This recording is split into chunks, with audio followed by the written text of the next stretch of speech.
That's good. It is your boy Hoodie. We are back with another video. Yes, still have the same hoodie on because I've been sitting here for the last 25-ish, no, 30 minutes or so. With the other two videos. We're just gonna keep it rolling. This one we're talking about the Minnesota Lynx and if they can finish off their revenge season. Can they get to their ultimate goal and get back to where they were last year and finish the job? That is the question. And I'm going to start out by saying this. They've done a phenomenal job of putting themselves in position to get there. There were some skeptics coming into this season.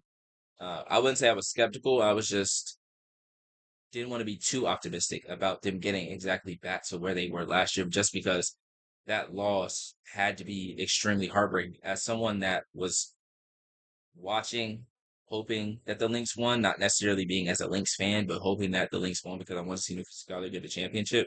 And I think they had played the best brand of basketball all season last year. And I think they showed that in the playoffs, that they were the best team. And I still think in game five, they really got hosed in the final seconds of regulation in game five.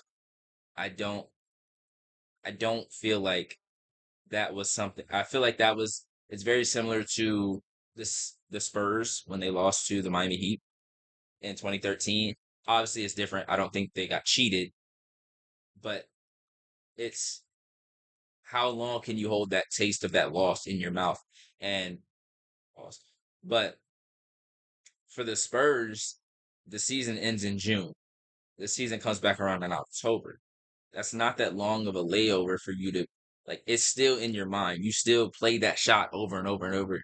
And again, it's like it's a one shot thing. It's like, oh my God, like if we would have just got that rebound, it's a completely different situation.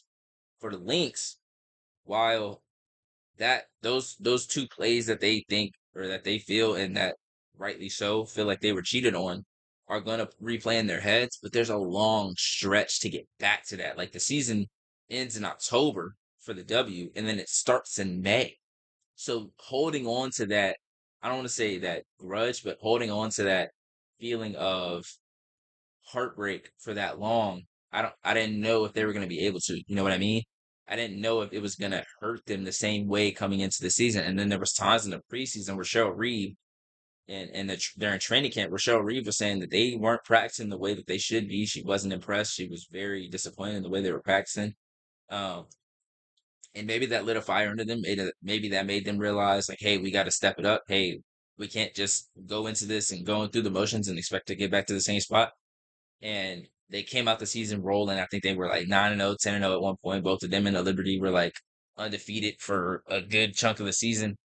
Um, and I think they've just continued to roll with the chemistry and the rhythm that they had last year. And I think that's huge.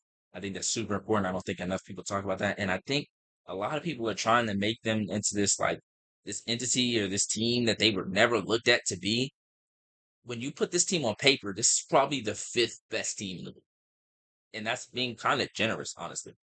When you look at this team on paper, let's just on paper, okay? This isn't a phenomenal team in terms of top end talent, or but as far as chemistry and fit and understanding system and being unselfish and being a player that plays for your teammates and wants to make plays and wants to help the team in any way possible, they're the best team at that. 100%. They're the best team at that 100%. They have probably the second best player in the league in Nafisa Collier for sure. But outside of that, these are players that people didn't want on their team. The Aces fans were calling for Kaylee McBride to be gone for years. Years. As a huge Kaylee McBride fan, since when she was at Notre Dame, she was she was someone that the Aces fans wanted out for a while. She left. She's gone to Minnesota. She's had a great run in Minnesota. She nearly helped them win a championship last year and has a chance to do the same thing this year. Let's not do the revisionist history and act like Caleb McBride is just this amazing player that everyone has always loved. Courtney Williams was a player that was traded from Chicago or traded from Connecticut to Chicago, then back to Connecticut, and then went to Minnesota. Like that, or actually, was it Connecticut, then Atlanta, then Chicago, back to Connecticut? It was something like that. But she went to a bunch of different teams, and teams didn't. want her services. They didn't want her as the two guard of their team that was trying to contend. Cheryl Reeve said, "Let me get her. I'll make her a point guard." Even Courtney Williams looked at her and was like, "Point guard? Like, I don't know how I'm gonna do that." Courtney Williams has definitely had moments where she hasn't been great at the point guard spot, but again, she's a player that played the two guard her entire life, so it makes sense. But she's found a way to play well in the system. She's found a way to do what Cheryl Reeve has asked for. She's leading the team in assists with 6.2. She also has Lindsay Whalen on the bench, which is huge, hugely underrated. Then you have Alana Smith, who wasn't even in the league. She got cut by Indiana when they had won like 4 games that year. Think about that. She got cut by Indiana and they didn't even win double-digit games that year. She comes in the next season.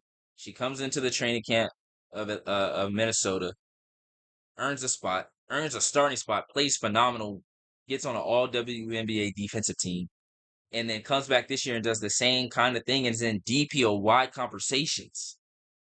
DPOY conversations for a player that was just out of the league 3 years ago, 2 years ago, out of the league. And when she was a Phoenix, they weren't even putting her on the court. Dejanay Carrington is a little bit different. They traded for her, but she's still not a player that's like, oh my God, we got Dejanay Carrington. Or like Dejanay Carrington is gonna be doing this. Like Connecticut, let her go. Dallas Wings, just trade her. So that's 2 teams that didn't want her. Not to say that she's not a great player or she's not a good player. She just won most improved. She is a really good player. But my thing here is like we can't do this revisionist history where it's like, oh my God, the Lynx are just so good. Like they're trying to take Fee's MVP away by saying Asia's had to carry her team over. Asia has multiple Olympians on her roster, multiple All Stars, all WNBA talents on her roster. She has Jackie Young, Chelsea Gray, and Jewel Lloyd on her roster. If they're not performing, that's on them. You can't take that and be like, oh, yeah, the Lynx are just so much better. They don't need Fee to be at where they are. That's crazy. Because if Fee wasn't on this team, this is a number 1 lottery team. Like they're getting the number 1 pick. They're getting their number 1 pick. They went 6-3 when she was out because they were able to just keep going with the rhythm that they already had. But you could see that like certain games, it was just like, okay, they don't have it tonight. Or once it gets to the late stretch, what are they going to do? But they play so well as a team, sometimes they were able to make it work. Even Letitia Heidemann, not somebody that's super sought after. Jessica Shepard, never been someone that's super sought after. Bridget Carlton, never been someone that's super sought after. I'm willing to bet if Bridget Carlton didn't play for the Lynx, she might not even be in the league. And that's not a knock against Bridget Carlton. That's more of a knock against the rest of the league of not recognizing talent. Like, I just don't want it to be revisionist history where we talk about the Lynx like they're just this top of the top dynastic team. Like they don't have John Paul Jones, Joanna Stewart, Natasha Cloud, and Sabrina Ionescu, and Emma Meeson. Like they don't have that. They don't have that. They don't have Satu Sabli, Alyssa Thomas, and Kalia Kopp. They don't have that. They don't have Skylar, NECA, Ezzy, Gabby Williams, Brittany Sykes. They don't have that. They have players that have turned into being, I wouldn't even say on the caliber, but being able to play as well as those players. They don't even have an Alicia Gray, Ryan, Bree Jones, BG. They don't. Like, even Indiana on paper, fully healthy, looks better than them on paper. You have Caitlin Clark, Kelsey Mitchell, Aaliyah Boston, Natasha Howard, Sophie Cunningham. You have Lexi Hull. Like, there are players all over that roster that if they weren't on this team, they'd be on another team. Like, it's just, I got on a little bit of a tangent there, but it's just crazy to me that people try to make it seem like the Lynx have just been, because coming into last season, people had them probably around like 5, 6, 7 in terms of playoffs. They ended up number 2 and fighting the Liberty to the tooth and nail, overtime at Game 5 of the WNBA Finals. No, but anyways, let's get to the numbers. They're 30-7 currently. They likely have the MVP on their team. They have a potential They potentially have one of the DPOY. They have two DPOY candidates. One of them could end up winning it. They have multiple All Stars. They have the one seed. They have number one offensive defense, number one in points, assists. They're tied. They're tied for first with blocks. They're number one in field goal percentage. They're number three in steals. Number three in 3 pointers made. Number one in 3 point percentage. Number one in offensive rating. Number one in defensive rating. Number one in net rating with 13. A net rating of 13, and they have only 4 losses with fee in the line. They have all of the capabilities of going to winning a championship and righting the wrong that happened last season. If they can turn around and get to the playoffs and continue to play the way they've played all season, they have the chance to do something that not a lot of people thought they were going to be able to do coming into last season. And then coming into this season, there were people that had them high, but there were also people that were skeptical and like, all right, maybe they'll come back down to earth. They have not. They've been phenomenal. They've been a great team. Shout out, and I think a lot of credit goes to Cheryl Reeve and the system and the organization that she runs. Like there are certain players that are there that don't work, and that's okay. Like Diamond Miller and Sapili, those players didn't work, but that's okay. Uh, when it comes to crunch time strategy, like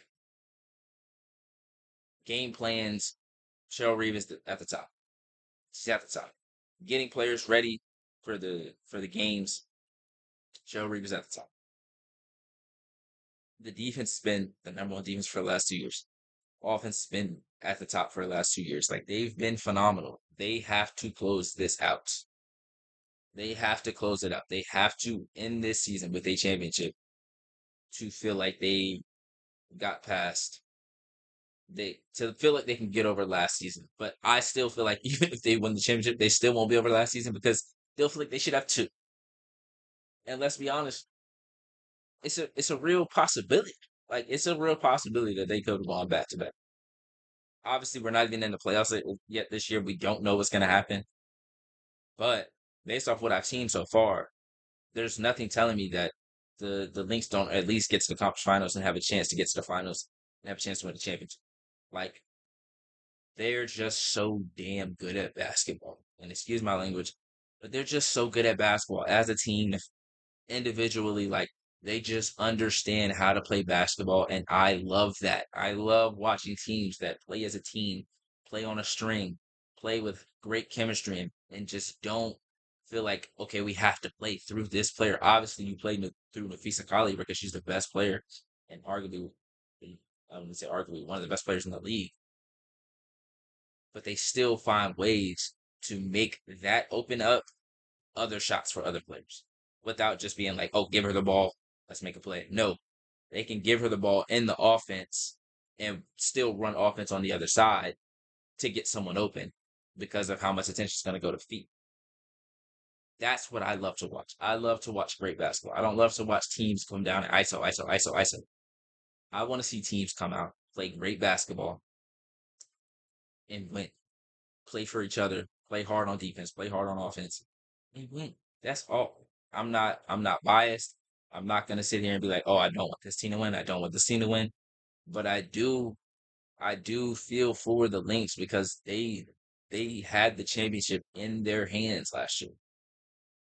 There was a block that was called that wasn't a block, and it was upheld, and there was a travel before that on the same exact play that wasn't called.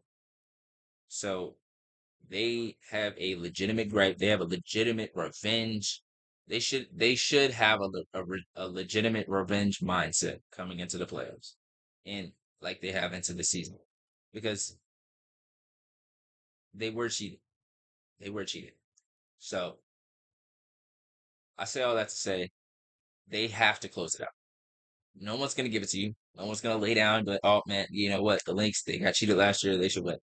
The Liberty, the Aces, the Dream, the Mercury, the Storm, the Fever, they're not going to lay down and just give you the championship.